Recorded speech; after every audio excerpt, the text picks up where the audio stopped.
Okay, so hi everyone, and welcome to the Naked Ambition podcast, where we speak with the people around the world who are making a difference in tech, innovation, and leadership all around the world. So I am your host, Fiona Triarca. On the show today, I'm so excited about this episode, and so is the whole team at Naked Ambition. We are joined by Ashley Morris, the CEO of Choreo. Hi, Ashley. How are you going? Good. Hi, everyone. So I'm going to give Ash a bit of an intro. So this is probably one of the most impressive bios I've ever read on the show. So I'm just going to preface this so, for all of you who are tuning in, brace yourselves out there. So Ashley Morris is the CEO of Choreo. They are an award-winning company who advise and guide industry and the government through their circular economy aspirations. And this is both at a strategic level, but also down to the operational level as well. So Ashley herself is bold in her pursuit of systemic change. She has been acknowledged as a future leader and was recently presented with the Young Business Person of the Year award by the Lord Mayor of Brisbane. She's been recognised as a top 100 corporate social responsibility influential leader.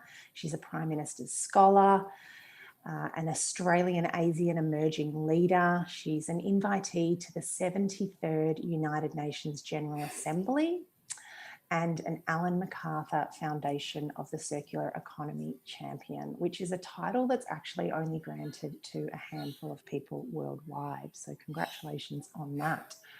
In her recognition of her strategic foresight experience, she's also met with Australian Prime Ministers, she's been invited on trade missions, and she's represented Australia as a panellist at the World Circular Economy Forum in 2019. So it's fair to say she's a bit of an expert on the circular economy. Welcome so much to the show, Ashley Morris. Thank you for having me and for sharing that, very long bio. But it is certainly nice to receive recognition in our country for our work. So thank you. Yeah, you should be super proud. So Ashley, this topic of the circular economy popping up more and more and more. We're seeing it everywhere. It's sort of permeating our world in the innovation space. I know that it's something that a lot of purpose-led companies are becoming a lot more focused on. Mm-hmm. Do you reckon you could start, just for anyone out there who's sort of new to the concept, could you start with a bit of a definition of what are we talking about when we talk about the circular economy? Yes, and I think this is such a good opportunity. So I'm very glad you actually asked me to start with that, because I think the rhetoric in Australia is, if you've heard of the circular economy, people will think it's quite synonymous with recycling. Let me say it's not. That's a very small part of the model. So the circular economy, by definition, it's an economic performance-based model that's designed to be restorative and regenerative. It has three key principles. These are globally adopted. The first is to design out waste and pollution, not get creative with designing with it. We want to design it out. The second principle is how do we keep products and materials at their highest value for as long as possible. And then that third principle is how do we regenerate our natural systems? Now, for us at Choreo, we focus on not only just our natural ecological systems, but also our social systems, really bringing in that human focus as well. Now, if you remember nothing else, those three principles of a circular economy are what you need to take forward. You can reframe them and use them as questions like, as a business, how do we design out waste and pollution? How do we keep product and material at its highest value? It could be like new commercial strategies, innovative tech coming in. And how do we regenerate the natural system? So it is quite simple, it's quite logical, but when you start to think and ask those questions, you do see that it's horizontal and it's also vertical in its application and can be applied to any industry, which is where I think people do struggle because of its breadth and depth of application, that often we find once they understand what it is, they're like, whoa, where do we start and how do we start this journey towards circularity?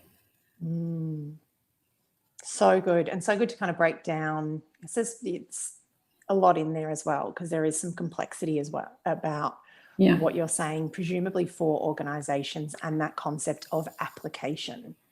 Can you walk us through what does that actually look like if an organization actually wants to take this on? Sure. How do they do it?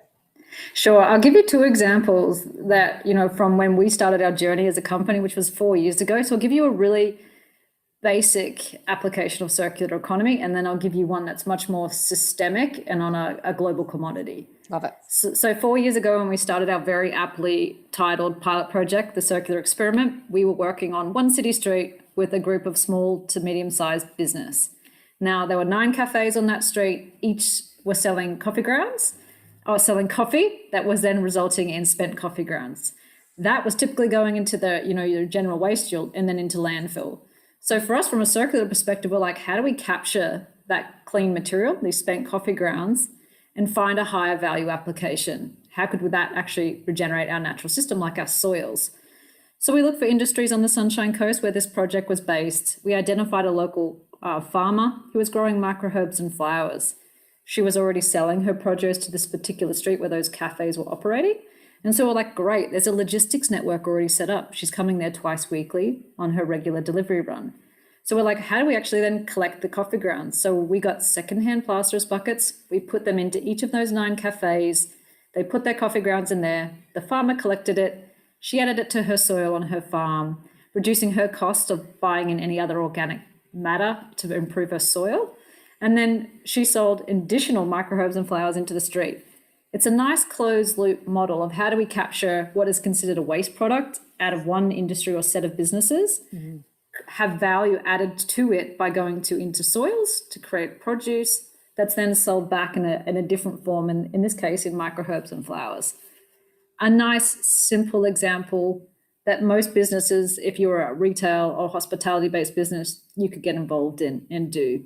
This saved businesses money because they were no longer putting coffee grounds, which are quite a heavy material, into their general waste, and also a massive reduction in emissions, because anything like coffee grounds or food waste, it generates methane, not carbon emissions in the first instance, which are 24 times more potent to our atmosphere. So big wins, and also it obviously created additional revenue for that farmer who was selling those microherbs and flowers because she got more customers, because she was connecting not only with one business, but 9.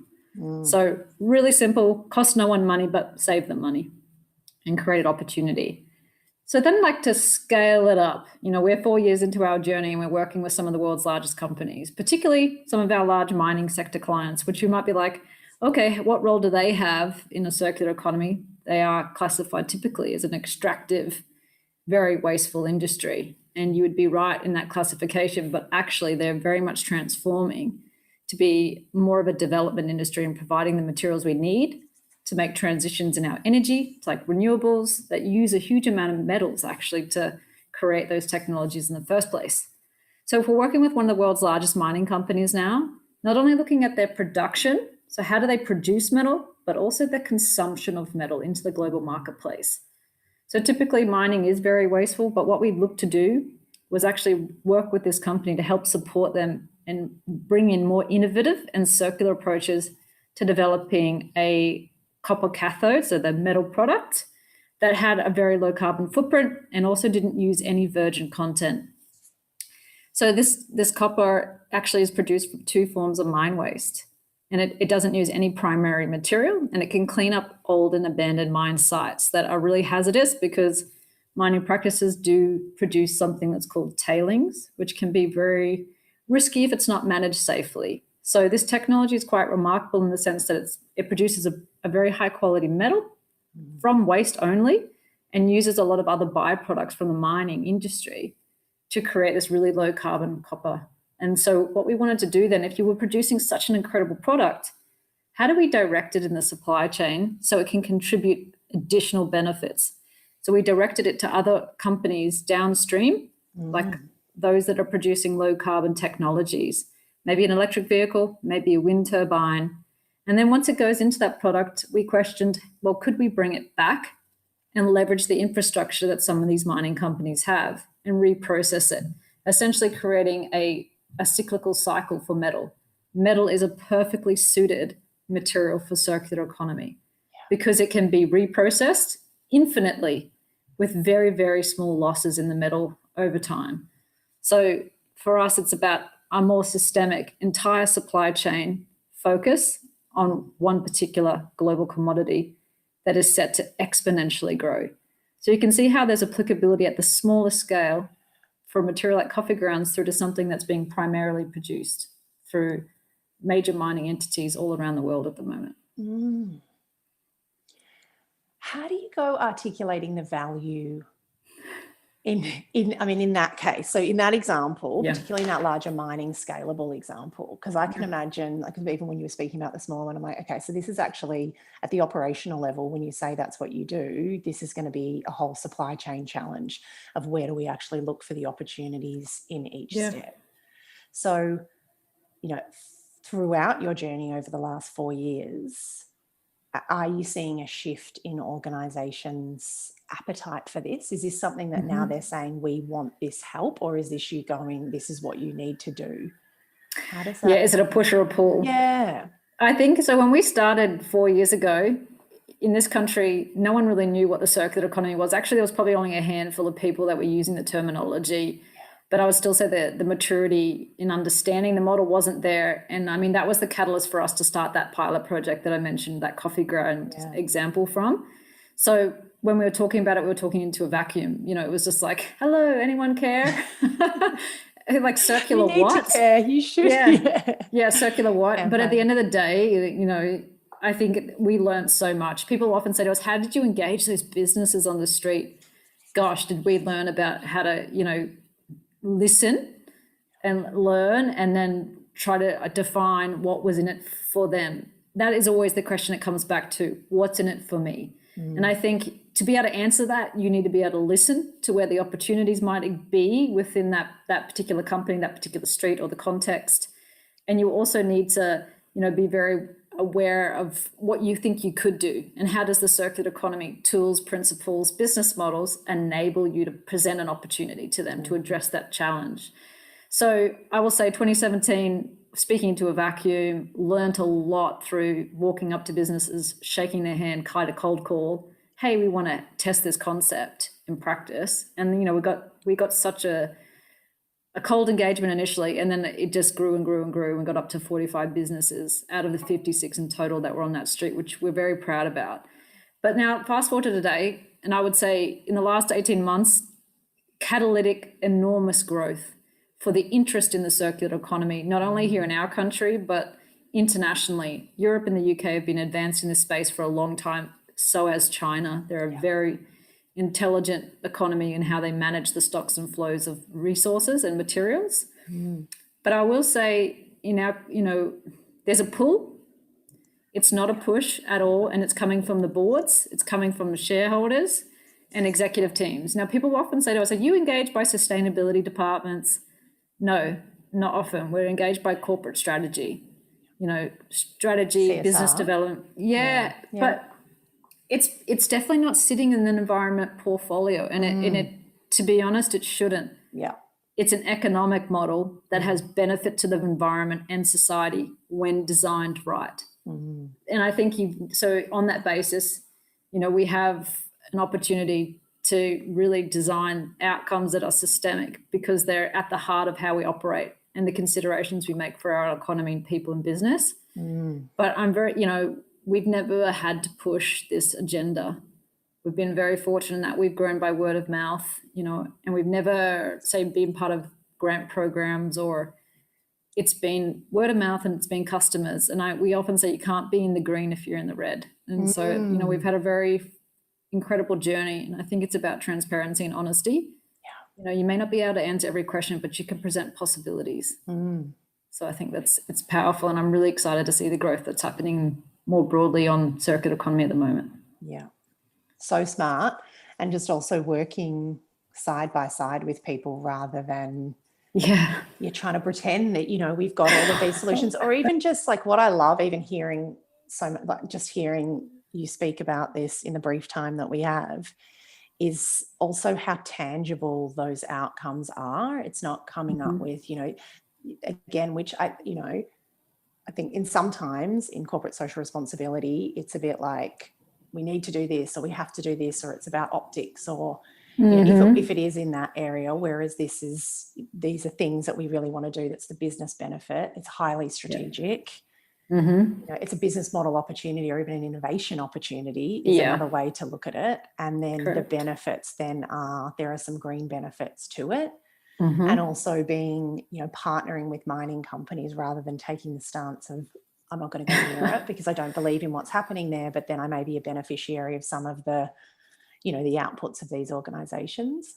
Yeah, we need to go. Yeah, we need to go there, in terms of like those sectors that are, I don't know, they just get such a bad rap, but none of us can separate ourselves from mining and the metals and minerals that come into our economy right now. I mean, you'd be avoiding the truth if we were doing that, So it's about how do we ask new questions of these industries and how do we support them, as you said, side by side to achieve real outcomes, not framing, not optics, but outcomes.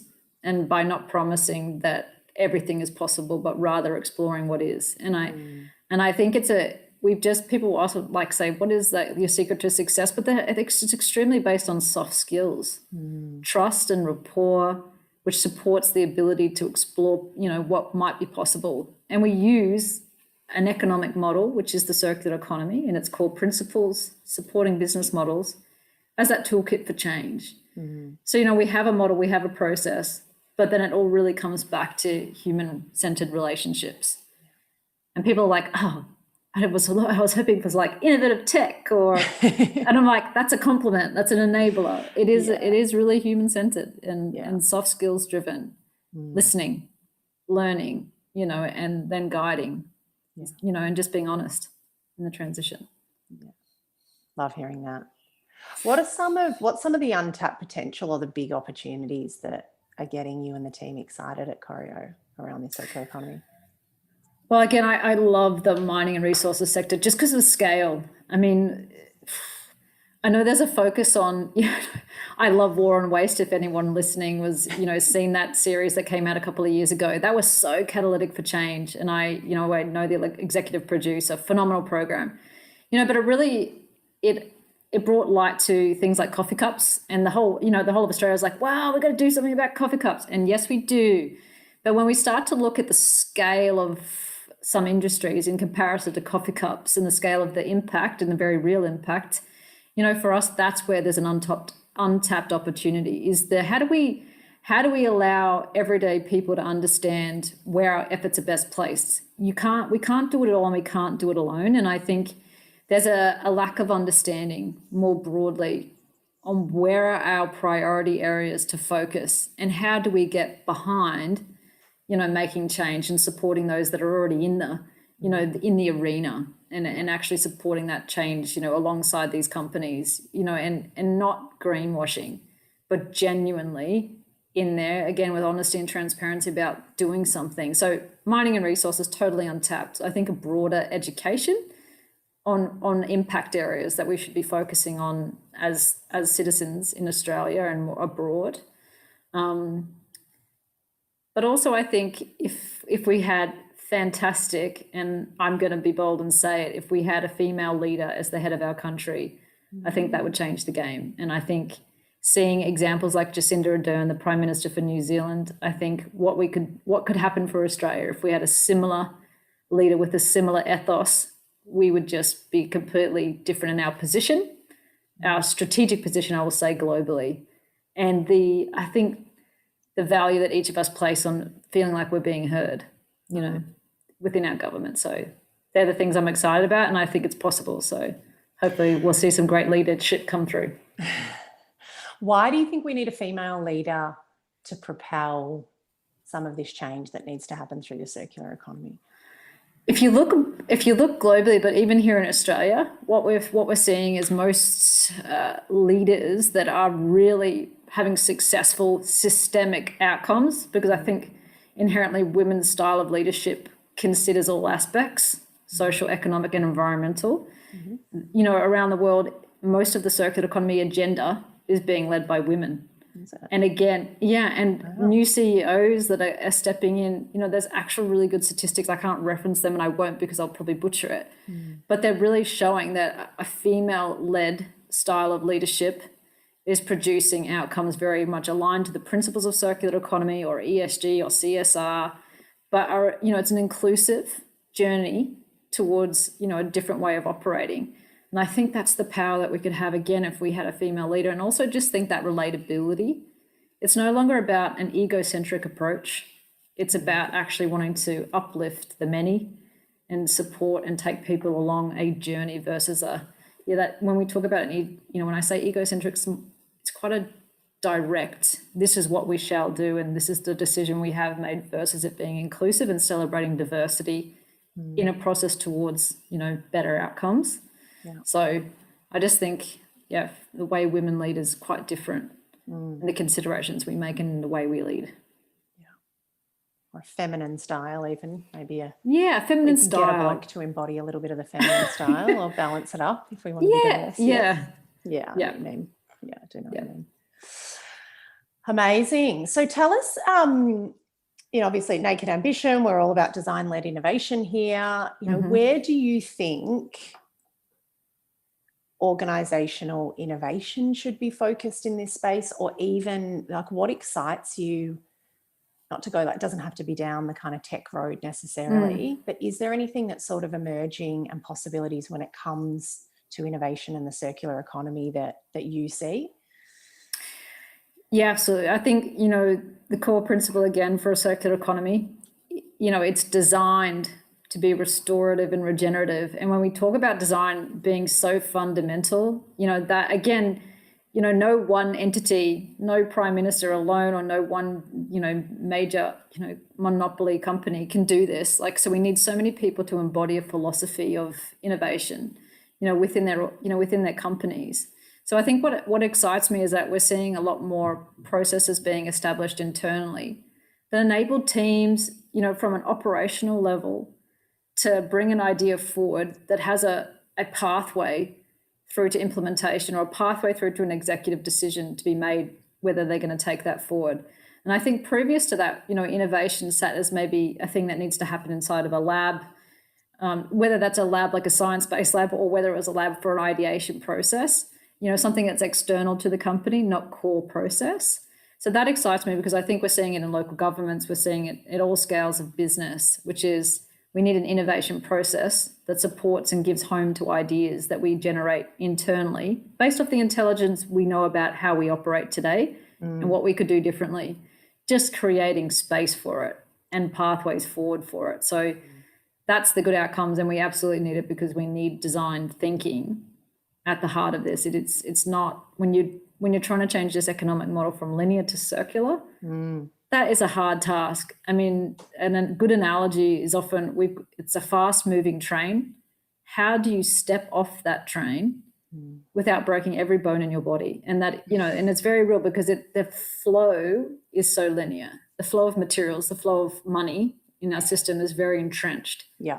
So if you want to go against that or try to get off of that, it's a very real, you know, consideration that needs to be made about how do we design to our steps forward that aren't going to see our company lose value, but rather create value against the current. You know, it's absolutely. And that's why you keep on saying, you know, you've got to use a whole systemic approach. You've got to think about the causality of each of those actions. And presumably as well, I would imagine that generates a bit of fear in some of those organizations because you're trying to break something that fundamentally, probably from an economic level, works.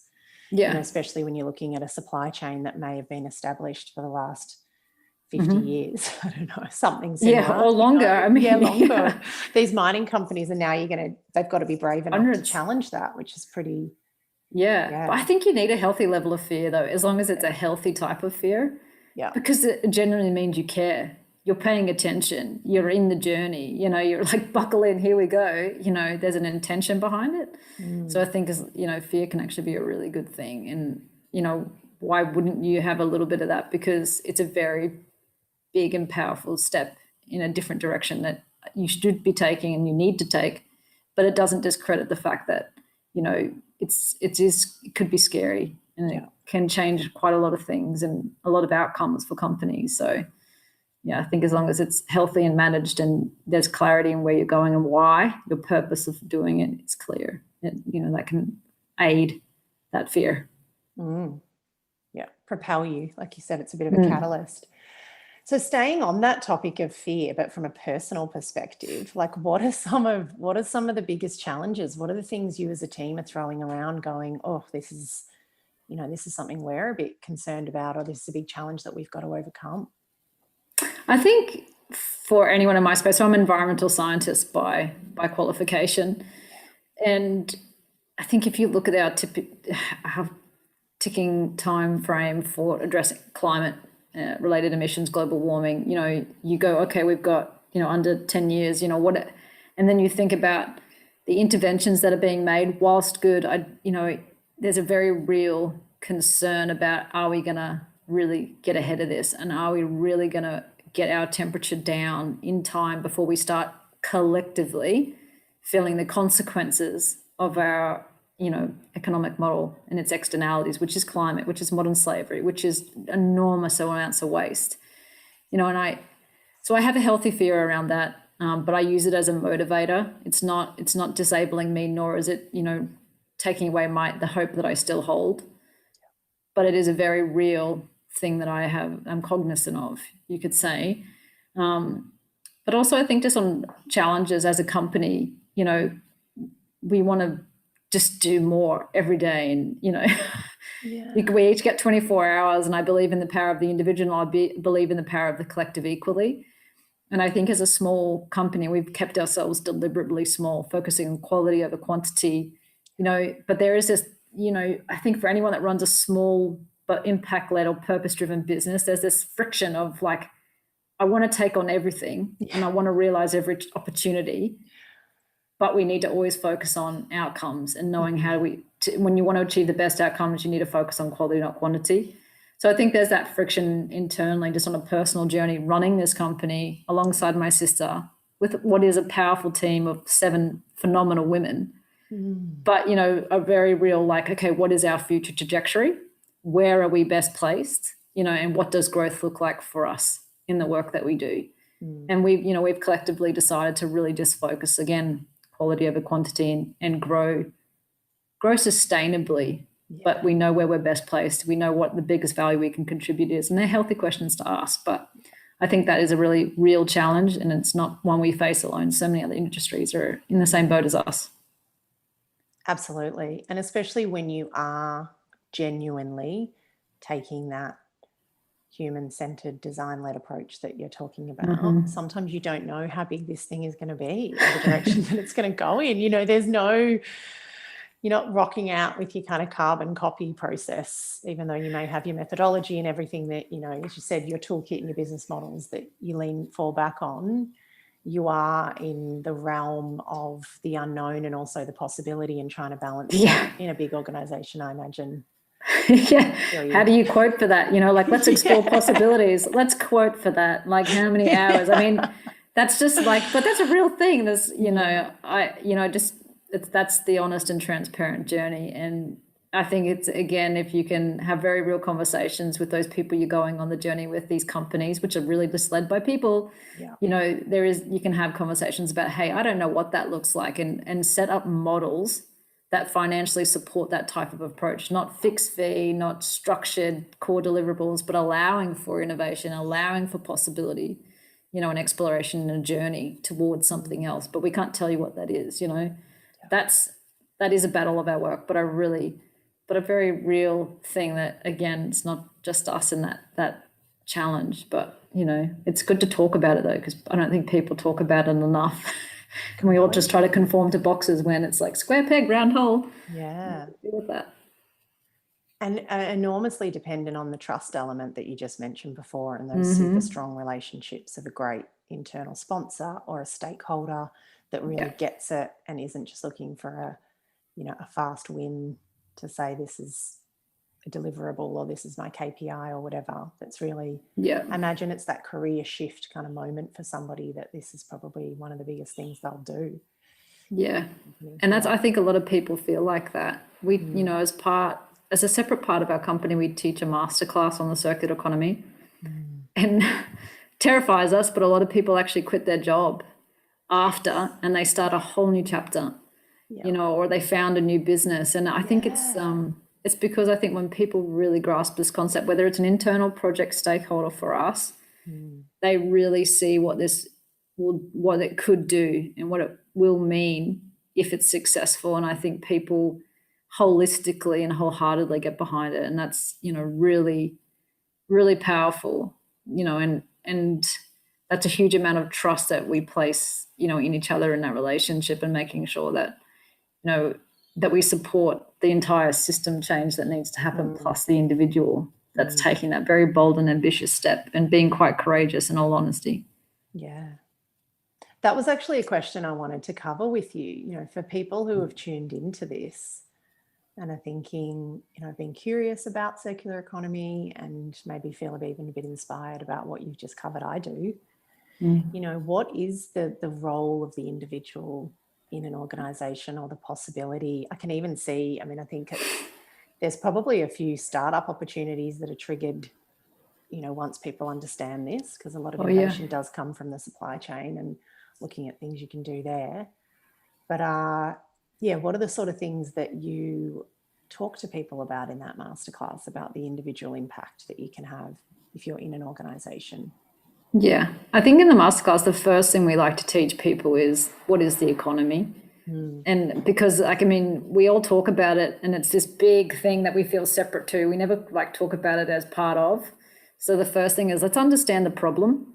I love a quote by Albert Einstein where he's like, if I had 60 minutes, I'd spend the first 55 understanding the problem, and then I'd know what question to ask myself. And I think that's so powerful. So for us, it's how do we support people to understand our current economy, so they have confidence around that, they're informed. And then on the basis of being informed, how do we give them visibility to this new economic model, being the circular economy, and give them the principles and the business models to take that away as an individual, whether that's going back into their home, back into their business, or either running their business, being part of community, and actually starting to use those tools to create change. And like I said, the most simple application and things we encourage our participants, but anyone we interact with, to do is those 3 key principles.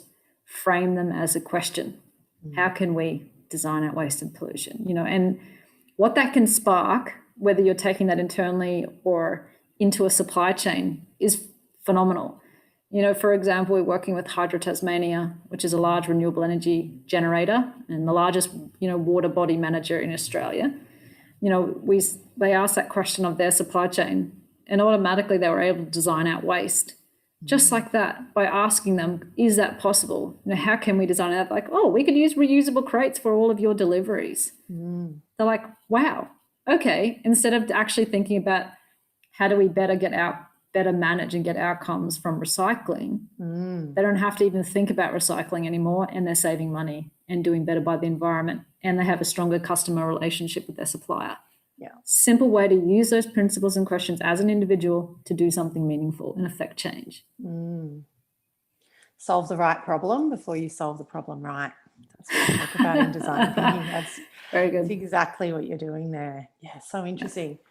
What about for organizations? So if this was, we've got CEOs and MDs sort of thinking, what should I be looking at, or where would I even start if it was my organization? How would you typically engage early on for an organization that's really fresh to this topic, but has a leader that has appetite for it? I think, one, they need baseline information. And I say that, and I'll caveat it with, most people, they can be ahead of a business, but we still lack understanding of where our consumption is. Like, how much energy are we consuming, how much water, how much waste are we generating? What is our key customer base and what do they want? Our data in this country across so many different companies is pretty poor and pretty limited, and we rely on other people, like maybe external contractors like waste companies, to provide us that data, but it's often really poor. So I think as a leader, if you're interested in this space, it's about actually, do you have a really good baseline understanding of consumption patterns, your key market growth opportunities?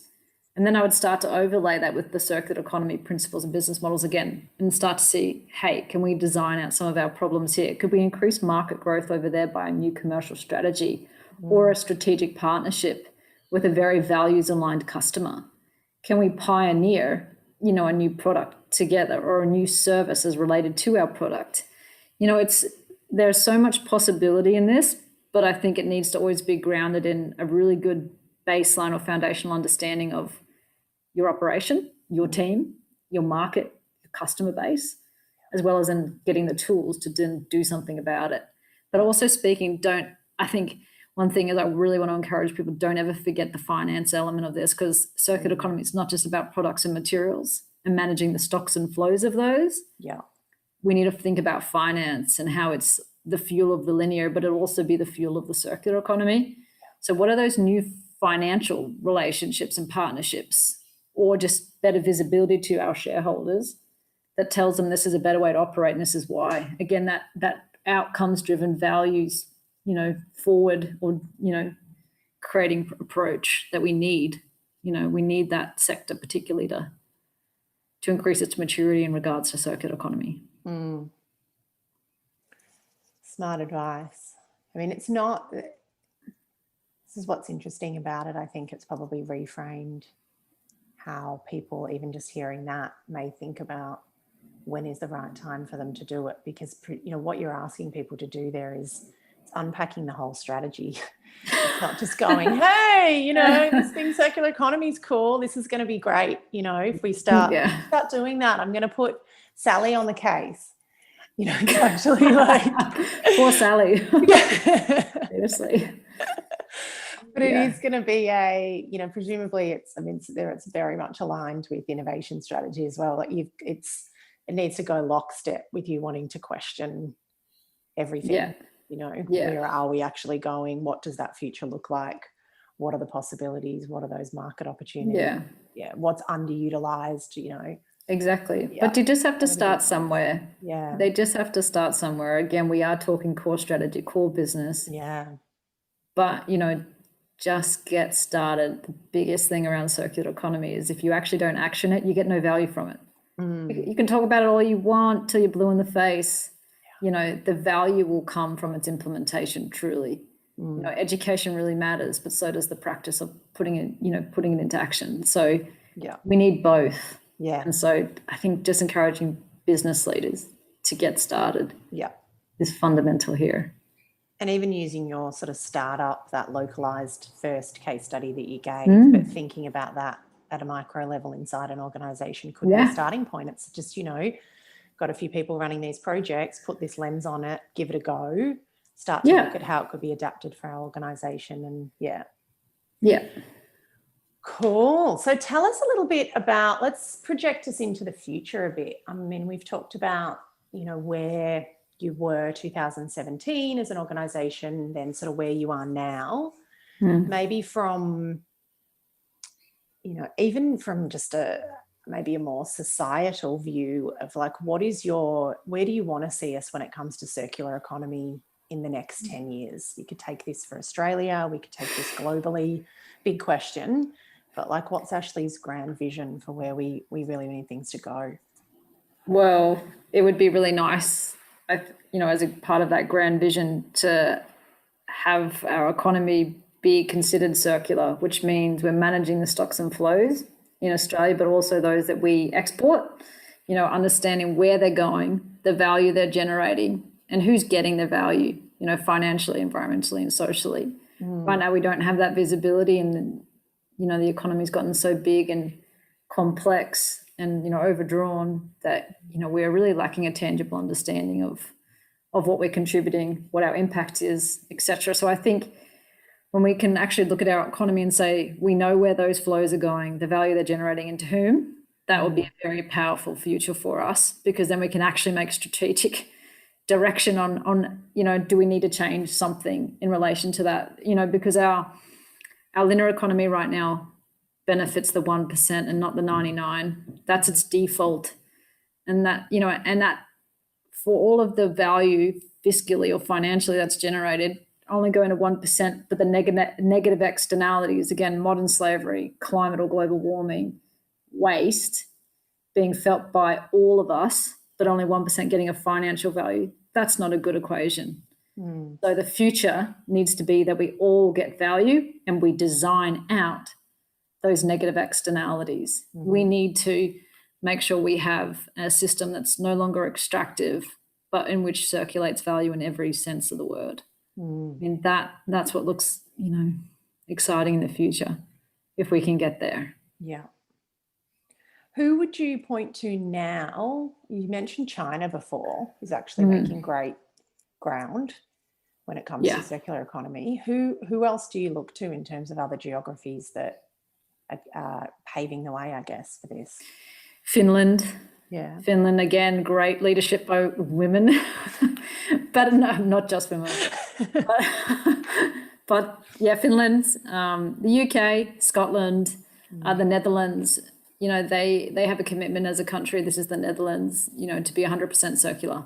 Yeah. Incredibly powerful. And yes, that's a big target, but then you filter down, they have like core sectors which then have their own targets, and they've brought in industry, they've changed procurement. And not only are they changing their roles and their structures in government, legislative, regulatory of procurement, they're also supporting that change by getting outside of their direct operations. So working with companies to make sure they can actually provide a circular service or a circular product to be procured, not just changing procurement and expecting the market to conform. So, I think that's where I see a really smart approach to developing a circular economy. Again, you can't just pull one lever and expect everything to change. That's just not how it's going to work. We need our companies and our governments that form our infrastructure and economy to come together and rethink that operating system itself. That's, and these countries around the world, we don't have to reinvent the wheel. They've done a lot of the hard yards. The circular economy term was coined over 10 years ago now. And some of these countries have been, they're a decade ahead of us, if not even further culturally. Yeah. So, again, Australia, we are very wealthy as a small nation with a small population. We are so perfectly primed to realize this opportunity. And they've done a lot of the hard yards, so we can just adopt it and not have to reinvent. So I think if we can look to those countries, we'll be quite smart. Yeah. Yeah. And as you said, you're already seeing that upswing in the last 18 months where part of the zeitgeist, almost everyone's starting to really tune into this, care more about it, I guess, more consciousness. That's probably a big catalyst as well. I know I mentioned our team were quite excited about this conversation, Parika from our team in particular, and she's putting together some things she was keen for me to ask you. And one of those is, what are some of the biases that maybe you think you need to let go of when it comes to this vision for the future? Yeah, this was such a good question. I did say to you, I was like, that is a good question. And I think it was a two-part question as well. Like, there's what do I need to let go of, and what I was sharing when I was really thinking about that question is like a lot of our households need to let go of. Households and, me individually, we all hold these unconscious biases. And I think, trying to become conscious to what they are, because we have a lived experience, and I've been born in this country, so I'm already immediately blessed, and I, have this color of skin, and that doesn't count a blessing as well. And, there are these things that we carry forward and we have perceptions of that are, imparting bias in how we operate in the view of the world we have. So, I know I carry many, but I think one of the big things is, I think we individually need to let go of the fact that we think we're insignificant sometimes because it's all too big, it's all too opaque, it's, all too hard. I think we actually really matter, each and every one of us. And I think we have such a power, but we actually just need to realize it and realize that what we share matters, how we behave matters, the things, our values matter, and we need to communicate them more regularly. Because I often hear people that I just want to live my life, the climate change and global warming's coming. And we get so bogged down in the everyday.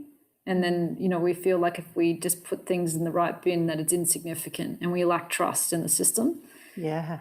And I think collectively, households, and to myself again, I think we all have a tendency and a bias to think that somebody else will do it. Manage it. That magical they, the local government, they need to be doing this. They don't provide that service, remembering that we're all part of this same system. We are one world, we're one economy, we're one species, obviously alongside many other species. But I just think that that whole methodology or thought or bias that, someone else will take care of it is, something we all need to let go of and remember. Then coupled with we all matter, we're not insignificant, and collectively we have a whole bunch of power to create change, but we all need to get behind that new narrative. There's heaps to think about in there. Something you've just said as well has made me even think, it also doesn't have to be so binary that either you're doing this and you're a real do-gooder, or you're kind of not. Do you know what I mean? Like we all have those days where really good with, I don't want to come back to just the waste being the example, but that's just when you were talking there, that's coming up for me. It's like, well, you do the right thing. And then there are other days when, stuff's just going on and maybe you don't. And then you kind of then that just puts me, I'm junk at this. I'm in this pile. I can't be that good person. And it's like anything, whether it's your wellness or your mental health or whatever it is, it's, you've got to, I feel like there seems to be on this topic, you're either a do-gooder or you're not kind of thing. Whereas we're all just these imperfect people in between trying to do a bit more. And just that, as you said, they're having that belief that actually we do have that power really propels you to want to do it a bit more and have that faith in it. Oh, yeah. Don't beat yourself up if you put it in the wrong bin, or, you don't feel like you're on the community group or the, the parents committee, or the, you do what you can do and do it well, and if you fall off the bandwagon, get back up, perseverance, that all really matters. And I think overall, when we persevere, it speaks to the integrity we have. We're not perfect. We're actually very imperfect. And I think just giving ourselves the time and space to continue in, doing better, not being perfect is so important. I really struggle. Like if I'm, going for a bike ride and I see a piece of litter on the ground, like it eats at me if I don't stop and pick it up, but sometimes I have my 2-year-old screaming and I just can't. And that's being human, and that's also okay, because I might get it the next time and the next time, and the next time, so I just think that is such an important message that we need to have. There's no camps here. We're all in the same one. Yeah. Beautiful. That has just been the most enlightening conversation, I think.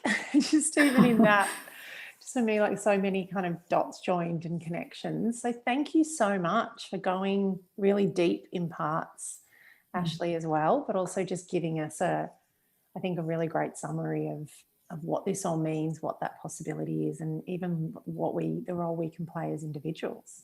Yeah, thank you for the opportunity. I always like sharing what I can, and just as a very transparent and honest, translation of our journey so far. Doing this with my sister and starting with no one's permission from our bedroom floor to where we are today. So I do think it's important to speak to one another about why we do things and what we think might be possible, especially when we believe it's better for all of us. Yeah. Well, congratulations, and thank you so much again for being on. This has just been a joy, and hopefully we may even hear from you again in the show. We might have to get you and your sister on at one stage and get the whole family act going on. Yeah, she's the yin and yang, so it should be a whole lot of fun to have on. Amazing. Thank you again. Thanks.